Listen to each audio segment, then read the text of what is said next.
Hello friends, എല്ലാവർക്കും good morning. അപ്പോൾ ഇവർ വിവാഹിതരായാലും സൂപ്പർ ഹിറ്റ് വിശേഷത്തിലേക്ക് എല്ലാവർക്കും സ്വാഗതം.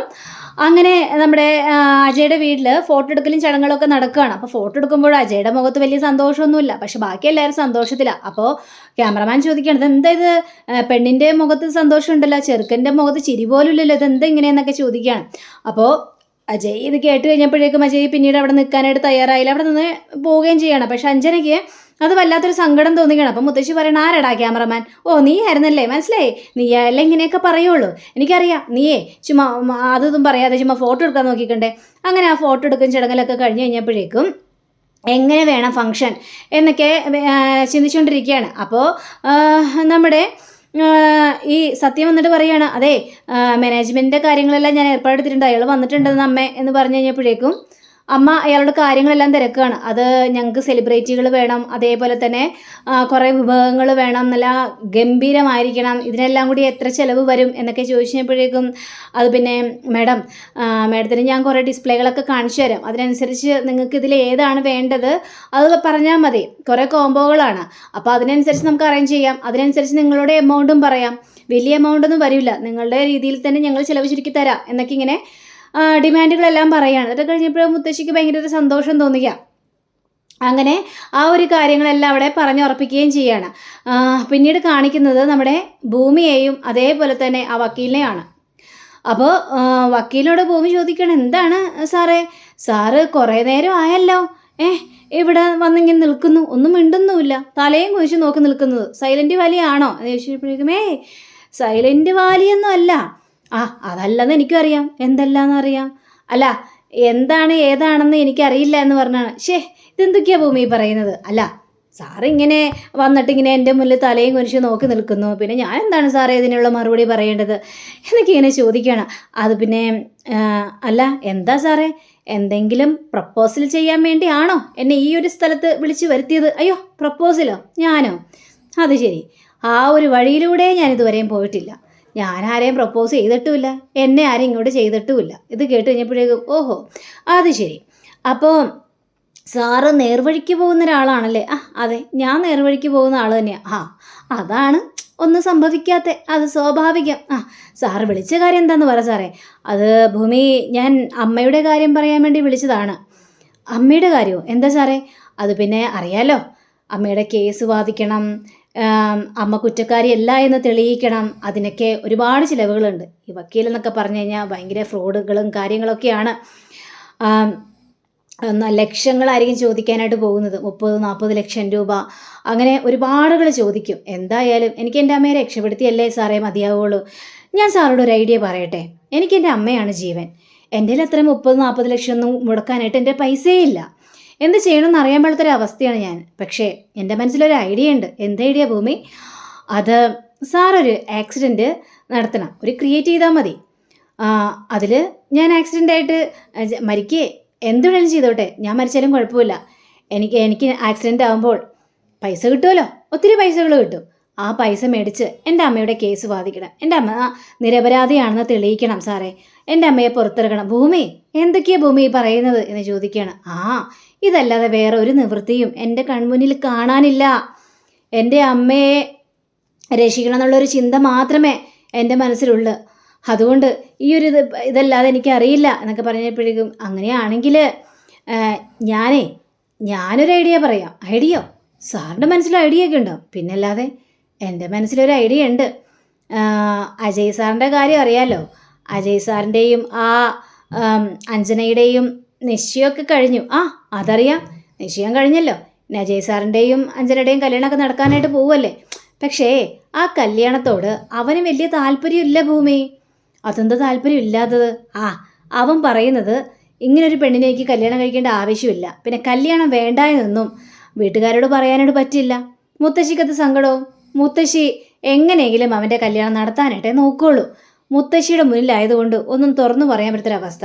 അതുകൊണ്ടാണ് മുത്തശ്ശിയെ സങ്കടപ്പെടുത്തണ്ടെന്ന് വിചാരിച്ചുകൊണ്ടാണ് ആ ഒരു നിശ്ചയം വരെ അവനവിടെ ചെയ്തത്. പക്ഷേ അവളുടെ കഴുത്തിൽ താലി കെട്ടാനൊന്നും അജയ്ക്ക് സമ്മതമല്ല. അയ്യോ, അതിനിപ്പോൾ സമ്മതമല്ലെങ്കിൽ ഇപ്പം എന്ത് ചെയ്യാനാ? ഇതിപ്പോൾ നമ്മളോട് പറഞ്ഞിട്ട് വല്ല കാര്യമുണ്ടോ? കാര്യമുണ്ട്.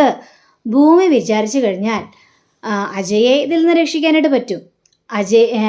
അതായത് ഒരു നാടകം കാരണം ഇനിയിപ്പോൾ ഒരു പെണ്ണിനല്ലേ ഈ അജയുടെ ഭാര്യയായിട്ട് അഭിനയിക്കാനായിട്ട് കൊണ്ടുവരണം.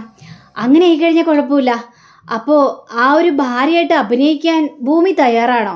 ഇത് കേട്ട ഭൂമി ഞെട്ടിപ്പോവാണ്. ഇങ്ങനെ ഞെട്ടിലോടെ നിൽക്കുകയാണ്. ഭൂമിയുടെ അമ്മയെ ഇറക്കാനുള്ള എല്ലാ പൈസകളും അജയ് തരും, ലക്ഷങ്ങൾ തരും. പക്ഷേ ഭാര്യയായിട്ടൊന്ന് അഭിനയിച്ചാൽ മാത്രം മതി. ഭാര്യയാകാൻ പറ്റുമോ ഭൂമിക്ക് എന്ന് ചോദിക്കുമ്പോൾ ഭൂമി ഇരുന്ന് പൊട്ടിച്ചിരിക്കുകയാണ്. സാർ ഇത് എന്തൊക്കെയാണ് പറയുന്നത് എന്ന് ചോദിക്കണം. അതേ ഭൂമി, ഞാൻ കാര്യമായിട്ട് തന്നെയാണ് പറഞ്ഞത്. അജയ് രക്ഷിക്കാൻ ഇതല്ലാതെ വേറൊരു വഴിയില്ല. ഭൂമി ഭാര്യയായിട്ട് അഭിനയിച്ചു കഴിഞ്ഞാൽ ഓക്കെയാ, അത് എക്കാലവും വേണ്ട. അഞ്ജനയെ ഏതെങ്കിലും ചെറുക്കനെ അന്വേഷിച്ച് കല്യാണം കഴിപ്പിച്ച് വിടുന്നത് വരെ മാത്രം മതി. അത് കഴിഞ്ഞാൽ ഭൂമിക്ക് ഭൂമിയുടെ ജീവിതം അത്രയും മതി എന്ന് പറയുകയാണ്. ഇത് കേട്ടുകഴിഞ്ഞപ്പോഴേക്കും കൊള്ളാം സാറേ, നാടകം കളിക്കണം അല്ലേ? അല്ല, ഇത് കഴിഞ്ഞുപോയൊരു സിനിമയിലല്ലേ? ആ സിനിമ ഓർക്കുന്നില്ലേ? അതായത് ആ സിനിമയുടെ പേര് ചിത്രമെന്നാ. അതിൽ ഭർത്താവായിട്ട് അഭിനയിക്കുകയാണ്, ഇതിലിപ്പോൾ ഭാര്യയായിട്ട് അഭിനയിക്കണം അല്ലേ? അപ്പോൾ നെടുമുടി വേണുവിൻ്റെ വേഷം ആരാണ് ചെയ്യുന്നത്? സാറാണോ ചെയ്യുന്നത് എന്ന് ചോദിക്കുകയാണ്. ഭൂമി, ഇത് കളിതാമാശയല്ല ഭൂമി, ഞാനും കാര്യയോട് തന്നെയാണ് സാറേ പറഞ്ഞത്. നാടകം കളിയാണല്ലോ. അതെ, എൻ്റെ അമ്മ ഒരുപാട് നാടകങ്ങളിലൊക്കെ അഭിനയിച്ചിട്ടുണ്ട്. അത് അമ്മയുടെ ഒരു ജീവിതമാർഗം.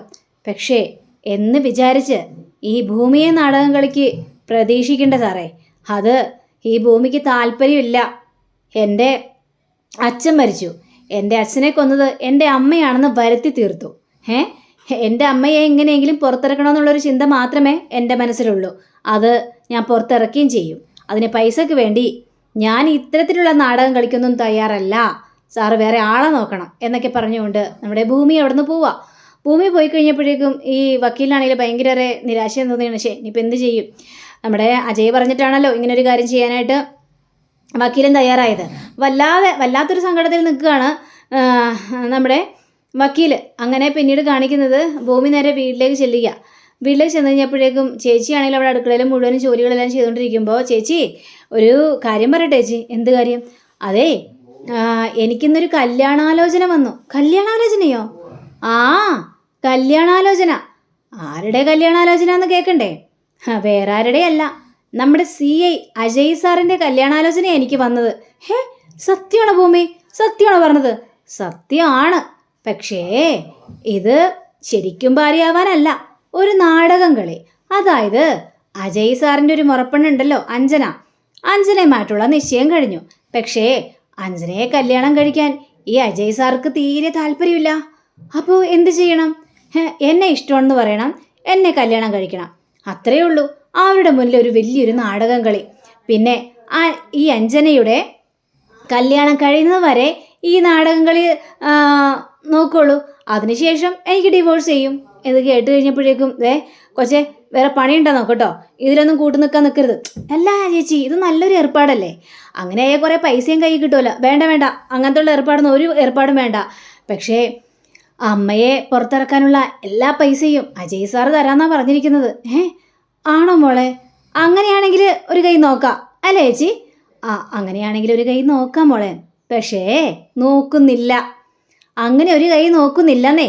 എൻ്റെ അമ്മയെ ഇറക്കാൻ വേണ്ടി ഞാൻ നാടകം കളിക്കണമെന്ന് എൻ്റെ അമ്മ പോലും അതിന് സമ്മതിക്കത്തില്ല. എൻ്റെ അമ്മയെ സങ്കടപ്പെടുത്തിക്കൊണ്ട് ഒരു പ്രവൃത്തിയും ഞാൻ ചെയ്യില്ല. എൻ്റെ അമ്മ ഇതൊക്കെ അറിഞ്ഞു കഴിഞ്ഞാലേ ചങ്ക് പൊട്ടിപ്പോകും. അതുകൊണ്ട് എൻ്റെ അമ്മയെ ഇറക്കാനുള്ള എന്തെങ്കിലും വഴി ദൈവം ഉറപ്പിച്ചു തരും. എൻ്റെ അമ്മ നിരപരാധിയാന്ന് തെളിയിക്കാൻ വേണ്ടി ലക്ഷങ്ങൾ വാരി വക്കീലിൻ്റെ കയ്യിലേക്ക് കൊടുക്കണം, എന്നാലേ എൻ്റെ അമ്മ നിരപരാധിയാണെന്ന് അറിയുള്ളത്രേ.